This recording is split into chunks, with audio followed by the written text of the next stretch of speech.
It was supposed to be just another Friday night. Nothing fancy. Just dinner. Him, me. And maybe a little conversation if he wasn't glued to his phone like usual. I stood in front of the mirror for way too long, wondering if I should change outfits. Again. I'd already tried on 3 different tops. But I kept coming back to that dress. The one he said made me look almost cute the first time I wore it. Almost cute. As if that was the best I could do. Still, I wore it anyway. Because part of me wanted to believe he'd notice. That he'd smile, maybe say something sweet. Something small. Anything really. But the second I slid into the booth across from him, he didn't even look up. Not at me. Not even at what I was wearing. He was laughing at something on his phone, probably a meme sent from one of his buddies. I forced a smile. I told myself, it's okay. He's just in a mood. He's had a long week. That was my go-to excuse lately. Every time he snapped. Every time he forgot. Every time he made me feel invisible. The waiter came. We ordered. And for a second I thought maybe it would be okay. Maybe the night could still turn around. But something about the way he looked at me. Like I was a burden. Like he'd rather be anywhere else. It made my stomach twist. Still I stayed quiet.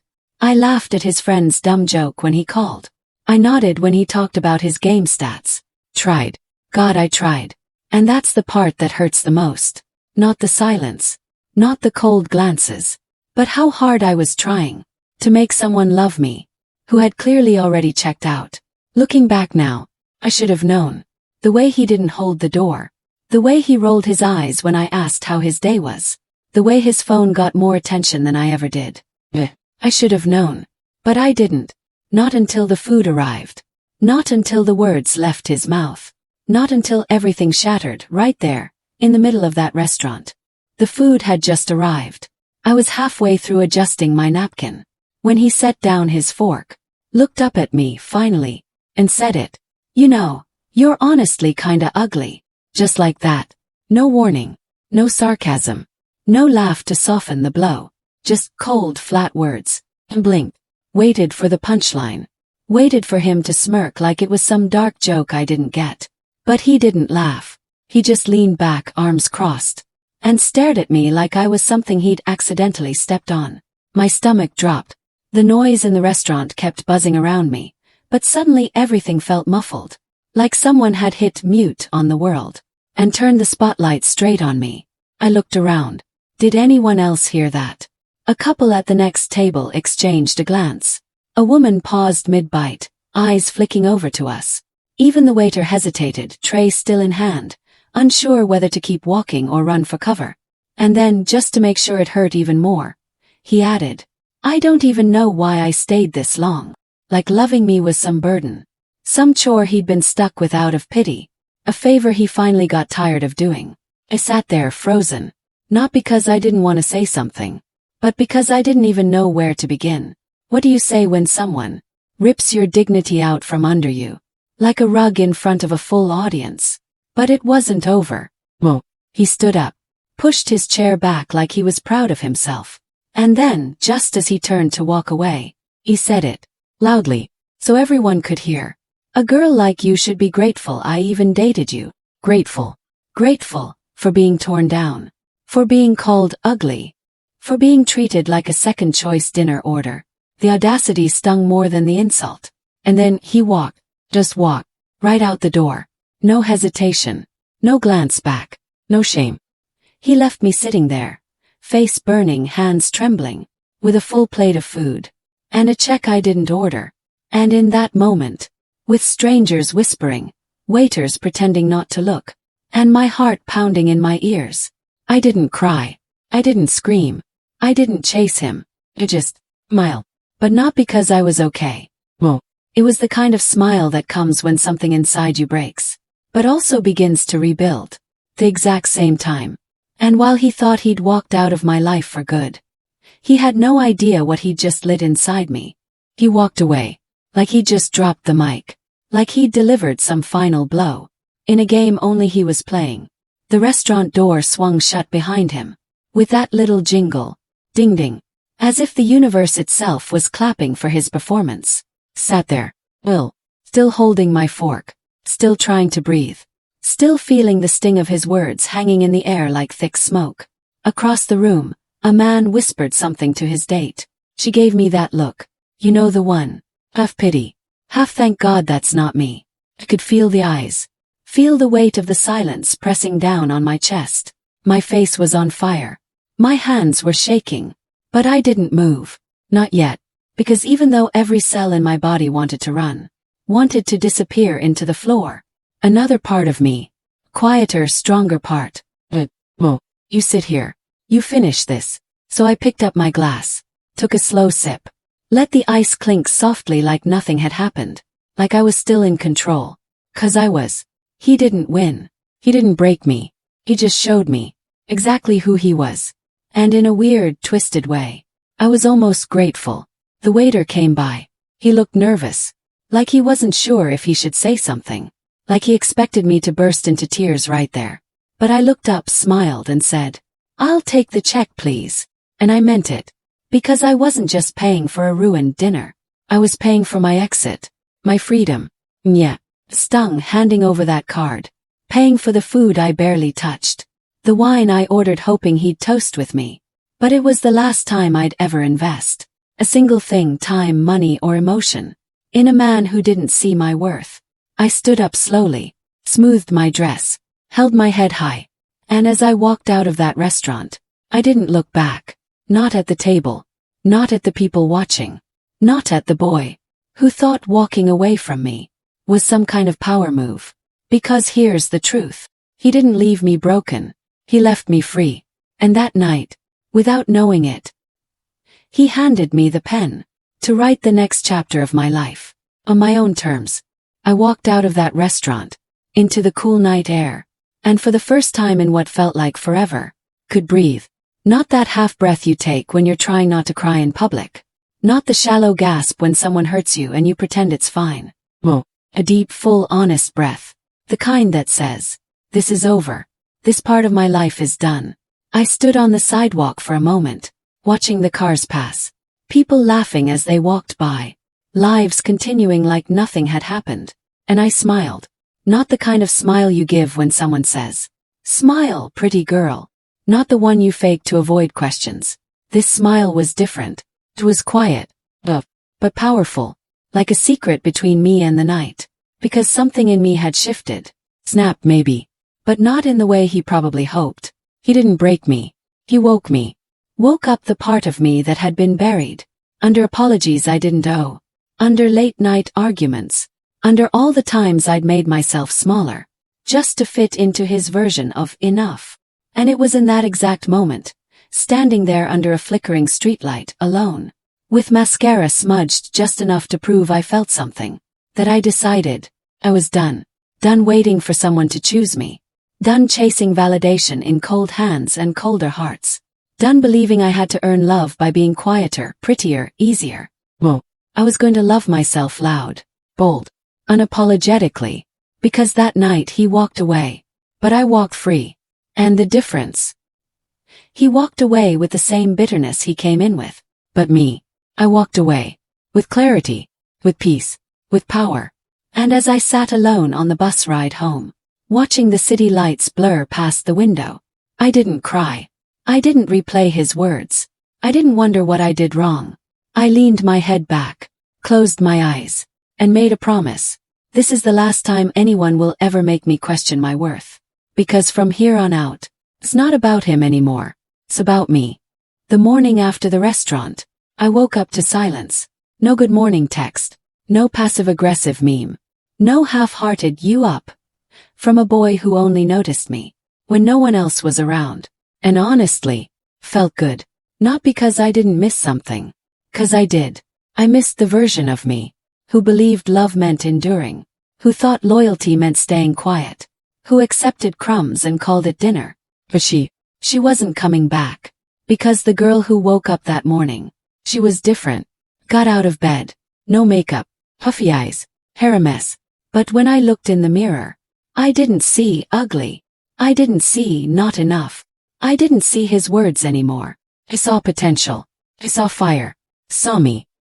Unfiltered. Still healing, yeah, but healing with purpose.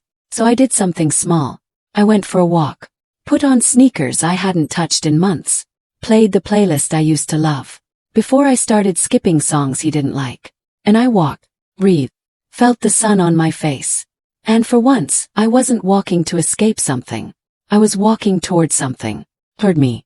That day I unfollowed him. Blocked the number. Deleted the photos. The text. The voice memos I used to replay. Searching for meaning in a laugh that was never meant for me. Then I opened a new note on my phone. And I wrote a single line. You are the love you've been waiting for. Didn't rhyme. It wasn't deep. But it was true. And that became my mantra. Every day after that, one small change at a time, I started lifting. Not for a revenge body, but for me. To feel strong. Take up space. To watch muscles form where doubt used to live. Called my best friend. The one I stopped texting. Because he didn't like how close we were. She cried when I answered. Said, I thought I lost you. I thought I lost me too, I whispered back. And little by little, the light returned. Not overnight. Not all at once. But steadily. Like dawn after a long, bitter night. I started laughing louder. Sitting straighter. Dancing in my room like I used to. Before I shrunk myself to fit into his shadow. And no, this isn't a perfect transformation story. I still had nights I missed the comfort of his routine. Still had moments I questioned if I was the problem. But each time those thoughts came back to the mirror. To that girl who smiled through heartbreak. To that fire I found in the ashes. And I'd whisper, you didn't lose him. You found you. Weeks passed. And then months. But instead of fading, instead of shrinking into silence like he probably expected me to, I grew louder, brighter, stronger, and glowed. Not just the kind of glow you get from good skincare or new lighting. Oh, this glow came from peace. From choosing me every single day. From standing in my power like I finally belonged there. And people noticed. First it was little things. A coworker stopping me in the hallway. Something about you feels different lately. A girl at the gym. Your confidence. It's next level. And then came the messages. People I hadn't heard from in ages suddenly showing up in my DMs. Old classmates. Random mutuals. Even that one guy who used to call me background energy. No. He was all, hey stranger. Cute. But I wasn't moved. Because I wasn't dressing up for anyone else. I wasn't posting for attention. I wasn't building this new version of me to be seen. I was building her. 'Cause I missed her. Because I needed her. And then, of course, he came back. Not physically. Not yet. But it started subtly. A random like on an old post. A view on every story, every single one. Sometimes within seconds of me posting. Then the message. Hey, can we talk? My thumb hovered over it. Not because I wanted to reply. But because part of me wanted to laugh. Now you see me. Where were you? When I sat across from you in that restaurant. Dressed in the outfit I wore just to impress you. While you scrolled through your phone and called me names. Where were you? When I cried myself to sleep. Questioning if I'd ever be enough for someone. Where were you? When I had no one. And all I needed was for you to see me. But you didn't. And now that I'm shining. Suddenly your eyes work. I locked my phone. Didn't reply. Didn't block. Just let him sit in the silence he once handed to me. Like a punishment. Because this version of me. She doesn't chase. She doesn't explain. She doesn't go back. Let him scroll. Let him watch. He's not seeing the girl he once dated anymore. He's seeing the woman. He never had the depth to love. Didn't stop at one message. Oh, the next day. There was another. I've been thinking about you a lot lately. Then a few hours later. You look happy. Happy. Funny word coming from the person who used to roll his eyes. Whenever I smiled too much in public. Who used to say things like, why are you always so emotional? As if feeling joy was a flaw. And just like that, the messages became a pattern. Late night text. Half-baked apologies. The classic, I made a mistake. He was planting seeds. Testing the waters. Waiting for even the tiniest crack in my armor. But there wasn't one. Because I had done the work. I had faced the loneliness. Sat in the silence. Stared down the version of me that once begged for his attention. And I chose to walk away. So when he finally called, I didn't panic. I let it ring. Once.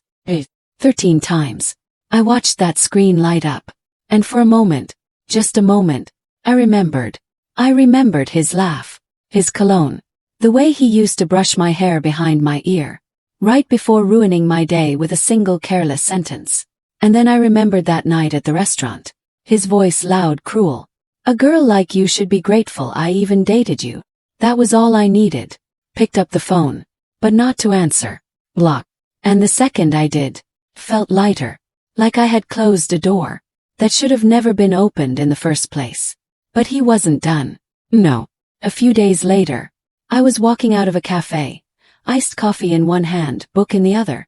And there he was, standing by his car, like something out of a movie. Except this wasn't a love story. This was real. My heart didn't race. My knees didn't go weak. I didn't feel butterflies. Felt bored. He walked toward me, hands in his pockets, fake smile on his face.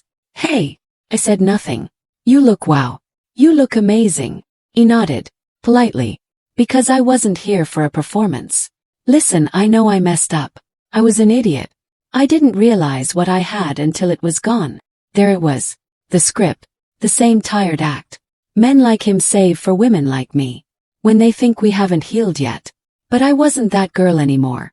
So I looked him in the eye, calm as ever, and said, I realized what I had too. And I let it go. He blinked. Didn't expect that. He opened his mouth to speak again. Maybe another excuse, another compliment, another plea. But I was already walking away. Not rushing. Not running. Just walking. At high. Step steady. And you know what? I didn't look back. Because I wasn't walking away from him. I was walking toward something better. Me. You know what no one tells you? Healing isn't loud. It's not always about dramatic goodbyes. Or glow-up photos. Or poetic closure in coffee shops. Sometimes healing is just peaceful. It's walking through your favorite bookstore alone. And realizing you don't feel empty anymore. It's choosing a table for one. Not because no one asked you out. But because you genuinely enjoy your own company now. It's smiling at your reflection in the mirror. Not because someone else told you you're beautiful. But because you finally see it. Not just in your face. But in your eyes. In your strength. In the way you carry yourself like you belong here. 'Cause now, you know you do. Life became soft again. Not perfect, no. But honest. Real. Unfiltered. I started saying yes to things I used to fear. Yoga on Saturdays. Spontaneous weekend road trips. New friendships that didn't require me to shrink or bend or hide. I stopped checking who watched my stories. Stopped needing attention to feel seen. I was whole. And then one day, I met someone. Not in some whirlwind, dramatic way. He wasn't some mysterious stranger in a black coat. He was just kind. Kind smile. Kind laugh. Kind words that didn't sting. He didn't try to impress me. Didn't flood my phone with compliments. Didn't act like I was a prize he needed to win. He treated me like a person. A real whole person. First I was cautious. Old wounds whispered, don't trust this. But he never rushed me. He never made me feel like I had to hurry up and get over it. He just stayed. Listened. Laughed at my weird jokes. Noticed the little things like how I always sniff my coffee before sipping it. And how I talk to dogs on the street like they're people. He didn't try to fix me. Because I wasn't broken. And for the first time, I wasn't falling. I was choosing. Choosing to open up. To show up. To believe in something gentle again. But here's the most important part. Even if he had never shown up. Even if I stayed single for another year. Or 5. Or forever. I would have still been okay. Because healing isn't about finding someone new. It's about finding yourself. And deciding. You were never the problem. I used to think closure meant an apology. Final conversation. A look of regret. Something cinematic. But now, I know better. Closure is quiet. It's the moment you stop checking your phone. 'Cause you finally stopped waiting. It's the night you realize. You don't hate him anymore. But more importantly, you don't miss him either. It's waking up without a knot in your stomach. Breathing without rehearsing explanations. Walking into a room without wondering if you're too much. Or not enough. It's freedom. And not the dramatic kind. Not the firework explosion, scream at the sky type. Soft. Gentle. Sacred. Like peace finally pulling up a chair. At a table where chaos used to sit. People ask me sometimes, if you could go back, would you change anything? And for a while I said yes. Yes, I'd avoid him. Yes, I'd save myself from the pain. Yes, I'd dodge the heartbreak. But now I wouldn't change a thing. Because that heartbreak gave birth to the woman standing here now. A woman who doesn't beg to be seen. Who doesn't chase love. Who doesn't dilute her light for someone too blind to see her shine. A woman who knows her worth. Not because someone else finally told her. But because she looked in the mirror and decided it was true. The girl I used to be. She deserved better. And I became it. Became the better. For her. For me. For the life I used to only dream about. And maybe love will come again. Maybe it already has. But either way, I'm not waiting to be chosen anymore. Because I've already made the most important choice of all. Chose me. And this isn't the end of the story. This is where it truly begins.